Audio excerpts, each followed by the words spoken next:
Hello, my name's Keith Hurst. I'm one of the Associate Deans here in the School of Social Sciences, Humanities and Law at Teesside University. I'm here today with my colleague Victoria Bell, who is the Head of Department of Humanities and Social Sciences. And what we're going to do is we're going to have a conversation about some of the things that we typically get asked at open days and see if we can find some information that might be helpful for the people who view this video and conversation. So, hello Victoria. Hi Keith. We've done loads of open days together over the years. We're used to the kinds of questions that we get asked. So I think it might just be helpful to pick a few of those out and see where the conversation takes us, if that's okay. Yeah, of course. So the first thing, or the first area that I think we could maybe discuss is the English subject area in your department, and maybe have a bit of an idea about the sorts of things that you would learn on that degree. So I guess if I come and did English, would it just be like learning about Shakespeare, or does it cover a wide range of topics? Absolutely a wide range of topics. With the English degree, we do 3 degrees. So we have English and creative writing and students can very much pick what they want to do within the parameters of that. But you know, English doesn't start and finish with Shakespeare.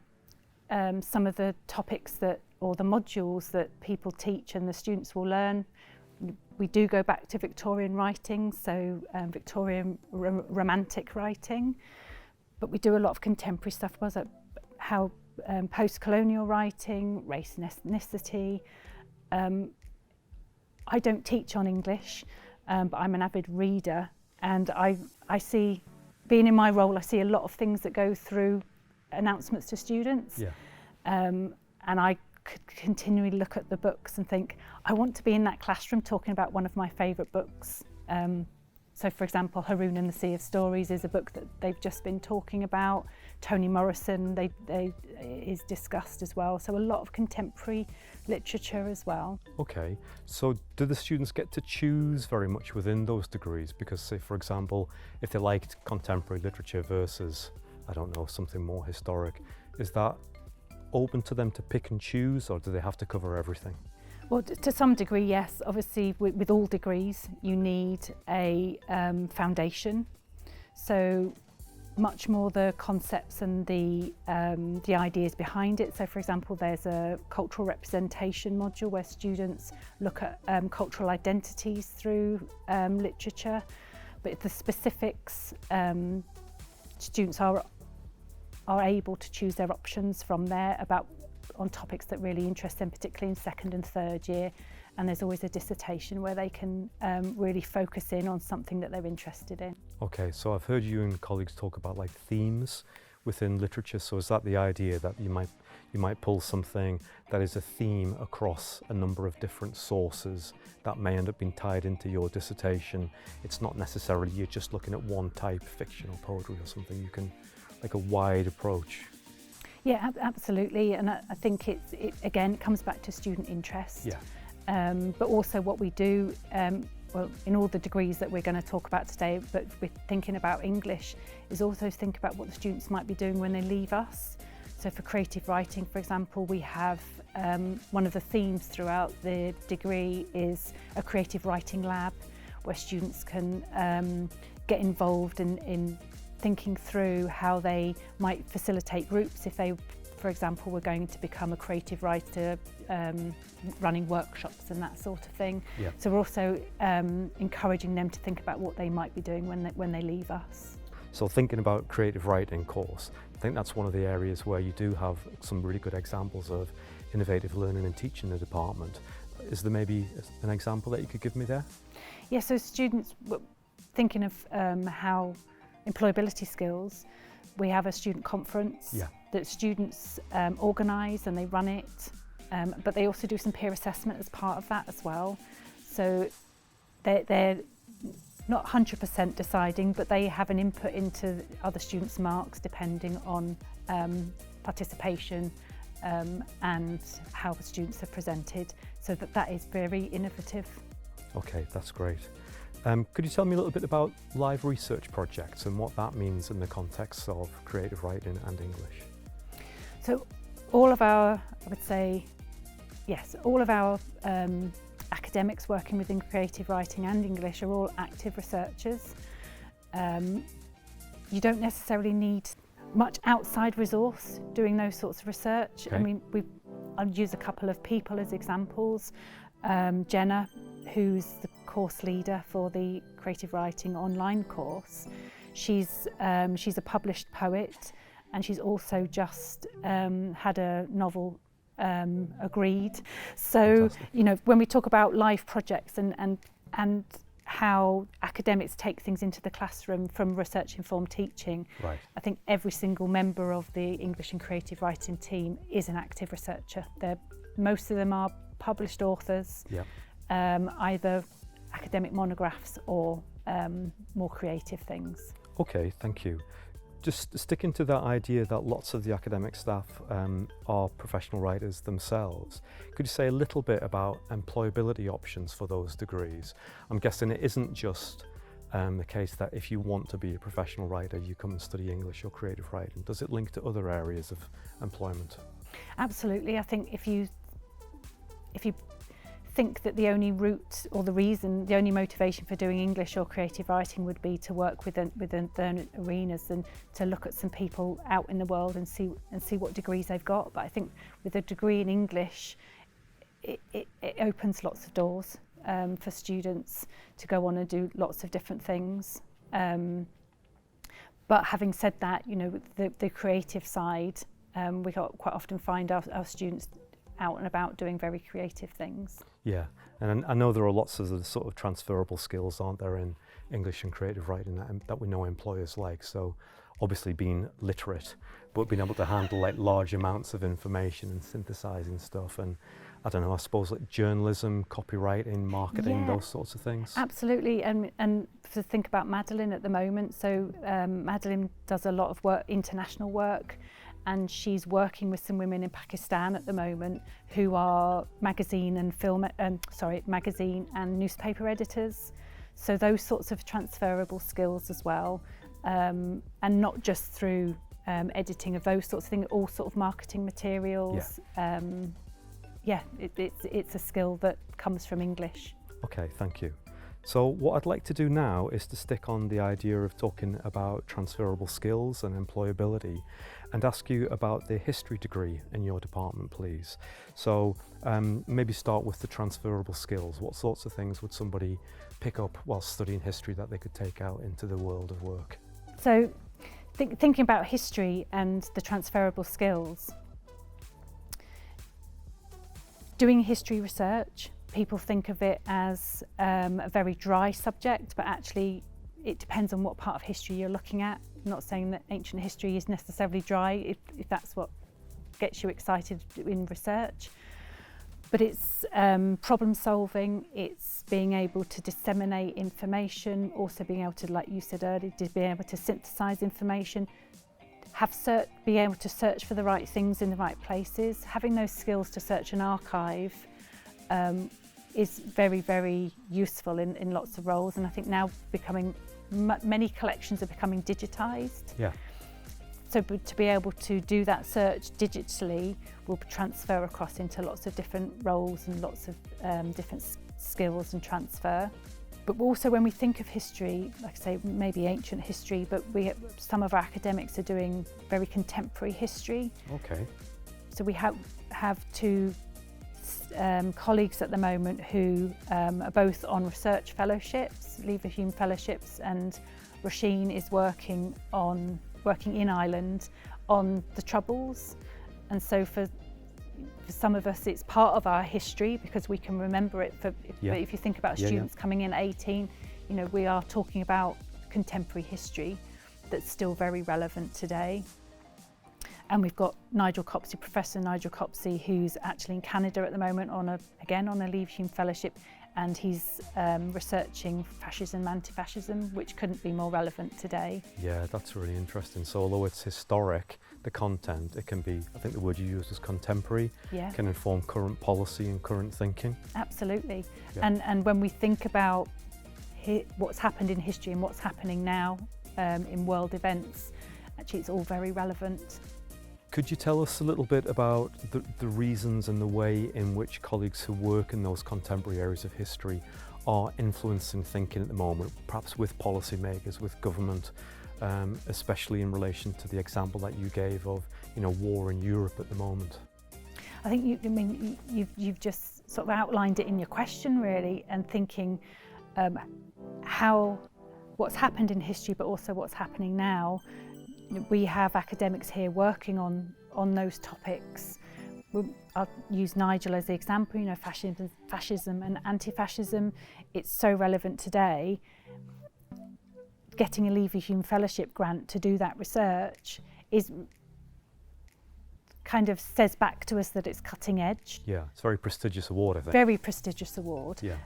And then he'll be teaching that in the classroom next year when he's back. So he's back in September, and students will be getting it firsthand from an academic who's researched it, and then thinking about how that impacts on policy and how we go forward from there. Yeah, so I guess that kind of knowledge and the skills that you gain within a history degree, it is something that's able to go and influence policy. I think you've talked about, so policy, government, politics. Are there any other perhaps less obvious areas of employment where these sorts of skills, you've talked about research skills, being able to handle large amounts of data. There may not be obvious examples, but might there be some other areas? I think not to pin it down to particularly obvious areas, but to say to students that don't discount things, and to what we help them with when they're here is to look at those transferable skills and to look at job opportunities and say, actually look at what they're asking for, and with a history degree you can manage large data, you can work with people, you've got your problem solving skills, but also it's all really relevant. So we really work with the students and with our careers service and student futures to say to the students, so what interests you and what areas do you feel you could go into, but also let's have a look at some applications or some job adverts and see how they relate to your degree, because they will do. Yeah, and I think the employability record of the history graduates is really good, isn't it? Yeah, I mean, as you know, we've got people who are graduates of history working in all different departments of the university, let alone externally. Yeah, okay, thank you. So what I'd like to do now is to move on and ask you a little bit about the Criminology Portfolio. And we often talk to people at Open Days who are maybe at the very beginning of their thinking and their journey to becoming a criminologist. And they're maybe interested in that, not quite sure if it's what they want to do. And it's a very competitive field, isn't it? So I'm just wondering what somebody who's thinking about studying criminology, perhaps as an A-level student or in a college, or somebody who's a mature student and has got various bits of life experience, what should they be telling us about when they apply that's going to help us make them an offer? Telling us what motivates them, why they want to do it, and also being very clear about what experience and qualifications they have. In criminology we have, across all the degrees really, we have people come from non-traditional backgrounds, and it's not necessarily what they've done at college or what they did at school, it's what else they may have to offer. So I'd say, well, think about all those experiences that you have and don't miss any of them out. And what sorts of things would they be? Because I guess if you're currently a student in a sixth form or a college, it's very unlikely that you would be working with people who are in the criminal justice system. So what sorts of things might they be doing that they could tell us about that would be useful? They could be telling us about what they do when they're not at school or college, and what they're getting involved with, why they're getting involved with those things. When we're thinking about criminology, the end goal is often working with people, and that's often working with vulnerable people.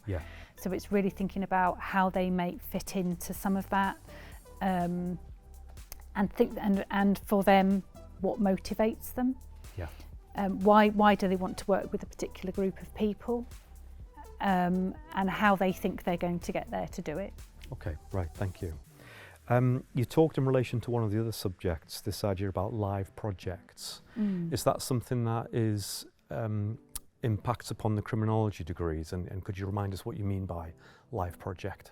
In first and second year for the criminology degrees, and that's all the routes, we have 2 modules which are live projects essentially. We anecdotally call them group projects. that's not their module titles, but that's essentially what they are. Yeah. So students are in small groups with an academic supervisor, and they will work on life projects throughout the year. So they're year-long modules, and they'll see a project from research question and what is it we're going to be looking at, right through to their assessment, and their assessment is usually linked to the project.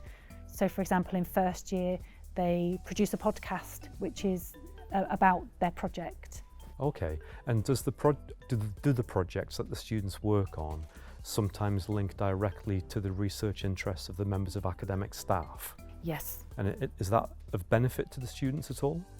Absolutely, because in a similar way to we talked about in history, you know, we have academics that are working on live projects for external funders, yeah. and they quite often bring those with them into the classroom, but working with people who are specialists in their field absolutely is very beneficial to students. Okay, great. And that might be a good point for you to explain to us a little bit about what the Inside Out project is. So the Inside Out, to give it its full title, Inside Out Prison Exchange Programme, yeah. is a third-year option module, and it's open only to criminology and sociology students. Okay. And it's run by myself and a colleague, Laura Goldsack, and we take some of our Teesside University students into the local prison to learn alongside some men who are incarcerated. And the idea is that everybody's equal in the classroom. Everybody's a student. Doesn't matter whether you're an inside student, i.e. you're in the prison, or you're an outside student, one of Teesside University students. And we run it as a module, and we ask fundamental criminology questions. So for example, what are prisons for? But within that context, it's about experiential learning, and it's very much about dialogue and working as a team. So we don't stand up in front of students and lecture. Sure. It's all about small group activities. And is that quite a competitive module to get a place on? I imagine not everyone can take part? No, so we have 15 places at the moment for third years, and it is competitive, but it's also not for everybody. Yeah. So if students think that they want to do it, we do have a selection process, but it works both ways. So sometimes when students find out what's expected, because we have high expectations of the students, really in terms of time commitment, because they have to be here early, and it's longer time than all other modules, and they have to be aware that they're going to be going into a prison, yeah. With all the with everything that means. Yeah. So I guess that appeals primarily to students who are thinking they're going to work in the criminal justice sector. If there are students who are maybe coming along to do criminology more out of general interest, and they're thinking that their direction of travel isn't to be a criminologist, I'm guessing there are still other options that they can pick. They don't have to do, and as you said, it's selected, they don't have to do the Inside Out project, they can do other things, is that right? Yeah, absolutely. I mean, working in the criminal justice system is really one route for students. Yeah. But having said that, some students who come on Inside Out, who think they're going to be a prison officer, then decide that they're not going to be. Yeah, yeah. And we've had students in the past that have decided rather than be a prison officer, they're going to be working probation, so on the other side of the criminal justice system. But no, I mean, a lot of our criminologists go on to do things like working with vulnerable people in the voluntary sector. Yeah. Some go on to teach. There's again a bit across all of the humanities and social sciences. A degree kind of opens doors. Some people think it's perhaps not a good idea to do humanities or social science degree because they don't know where they're going. Yeah. But who does when they're 18? And I would say to students, you know, it opens a lot of doors. It gives you a lot of options rather than shuts down options. Yeah. Okay. Thank you. So we're going to move on now, please, Victoria, and talk about sociology. This is a subject that I think crops up at Open Days as being something that sometimes our guests aren't quite sure what it is. Some people study it at A-level, some people have got a very good idea of what sociology is when they come to us. But I've certainly brought people to you at open days and gone, oh, can you tell us a little bit about what the subject is? Could you maybe just speak to that for a minute and give us a flavour of what the discipline is about? So yes, society. What is society? Why do we act in the ways that we do within social settings? Is there an explanation for that? Also, thinking about research, when we think about the Office for National Statistics, for example, Yep. and we can think of the British Household Survey, which is now the Social Attitudes Survey. Yeah. So how society is made up and how we as individuals fit into that structure and what that means for how things work. You've been telling me a little bit about what the underpinnings of sociology are. What sorts of things can you go on to do if you have a sociology degree? A lot of our students go on to teaching. Students similar to criminology would work in the voluntary sector. Yeah. Some go on to do social work and work in the social policy sector. But I would say with any social science or humanities degree, what can't you do? Okay, thank you.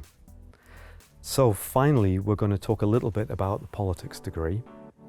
And the particular thing that I would like to know about is what sort of relevant or current or research experience do the people have who teach into that programme?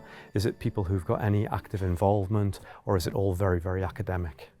Of course it's very academic, but we also have people who are active in local services. Christopher Massey, for example, sits on one of our local councils. So he's an active politician and has been he was much more active in the local politics than he is now, but he still brings with him a wealth of knowledge of what's happening now in politics. So thank you, Victoria, for explaining that. Are there tangible benefits to students when they are being taught by people like Chris, who've got actual real world experience and recent experience of undertaking the role that they are actually teaching people about? Absolutely, because there's no better example, is there, than somebody who knows a role, knows what's particularly for students who are quite aspirational, who may want to go into local politics, may be aspirational to become an MP, for example, that somebody that's worked within that environment to be able to advise them and also encourage them to aspire to do those sorts of roles. Yeah, okay. And I think politics, a little bit like a number of the subjects in your department, like criminology, for example, history, it's for a non-specialist like me, it's quite easy to see that there are some career paths that are very linked to the name of the subject. But I imagine, well, I'm guessing actually, most people who study politics probably don't want to be a politician, but are there other areas that they can use the degree that's going to facilitate their ambitions career-wise?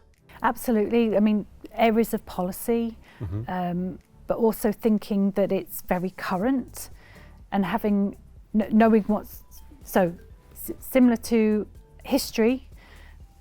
There's historical politics, but there's also very current politics. Yeah.